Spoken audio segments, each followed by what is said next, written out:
No one in the stadium understood why the young pitcher suddenly stopped on the mound, lowered his head, and pressed his glove against his eyes. But everyone could feel it, something heavy, something final, something that didn't belong in a normal college baseball game. It felt like the end of a chapter, or the beginning of one he never expected. For a moment, even the wind through Meiji Jingu Stadium seemed to pause, as if waiting to hear what would happen next. People would later ask, why was Inukai crying that way?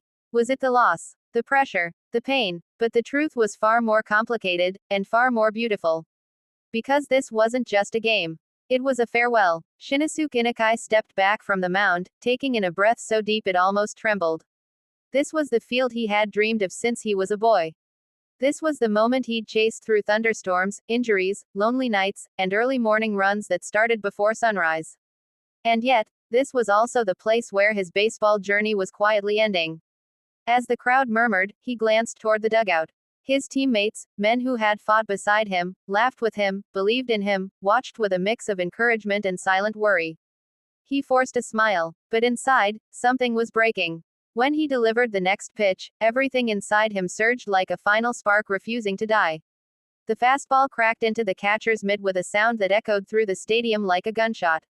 He wasn't pitching for victory anymore. He was pitching for memory. For the boy he used to be. For the dream he had carried for so long. But baseball can be cruel, and fate can be even crueler. The inning slipped away. The lead slipped away. And with it, the last chance for Kanagawa University to pull off the win that would have given Inukai's story the ending he once imagined. When the final out came, he didn't move. He just stared at the ground as the noise around him blurred into something distant and cold. His chest tightened. His throat burned. And when he finally lifted his head, tears traced down his face. Not of shame, not of failure, but of gratitude, because he knew this was it, the last time he would ever stand on a mound in a competitive game. The last time he would look at a catcher giving him signs. The last time he would feel the ball stitching into his fingertips like a promise of something bigger. He whispered to himself, I did everything I could, I really did. The reporters would later quote him saying, I had no regrets. I did all I could. But what they didn't see was the storm inside him. They didn't see the moment he walked back to the dugout and ran his hand along the top rail, touching it like someone touching a memory for the last time. They didn't hear the silent prayer he said for baseball itself. They didn't feel the weight he carried, knowing that tomorrow, he wasn't going back to the training room or bullpen. He was going back home to Aichi. To a completely different future. To a job, not a jersey. And yet, there was a strange warmth in that reality. Baseball had not abandoned him. It had shaped him. It had broken him and rebuilt him. It had given him a family, a purpose, a reason to wake up every morning believing he could be better than he was yesterday. He remembered being a boy in Aichi, standing in an empty field, throwing baseballs against a wall until his arm went numb. He remembered the moment he told his parents he wanted to chase baseball seriously, and how they worried, but supported him anyway. He remembered being told he wasn't strong enough, wasn't fast enough, wasn't talented enough. But he always came back stronger.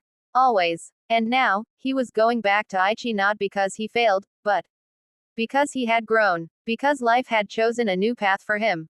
A new challenge. A new field. As he walked toward the locker room, one teammate placed a hand on his shoulder. Another jumped in front of him with a forced grin, telling him to smile. Another hugged him tightly, refusing to let go. Inukai laughed through his tears. He realized something then. Baseball wasn't ending for him. Just playing baseball was. The lessons, the grit, the resilience, the fire, those things weren't disappearing. They were going with him, into whatever he did next. And maybe that was the real victory. Later that night, he sat alone on the steps of the stadium, staring at the Tokyo sky. The city glowed like millions of possibilities. But his heart was thinking of Aichi, of home, of family, of a new chapter waiting for him. He held the baseball in his hand, rolling it slowly between his fingers. For years it had been the center of his world. Now it was a souvenir. He whispered, thank you. Not to the stadium, not to the ball, but to the version of himself who never gave up. As he stood up, ready to walk away from Meiji Jingu for the last time, he didn't feel defeated. He felt complete. Because even though he didn't win today, he won something far greater. He won the right to look back one day, not with regret, but with pride, knowing he gave everything he had, right until the final pitch. And as the stadium lights faded behind him, it felt like the perfect ending. A quiet, dignified, heroic goodbye. From a player whose heart was bigger than the scoreboard.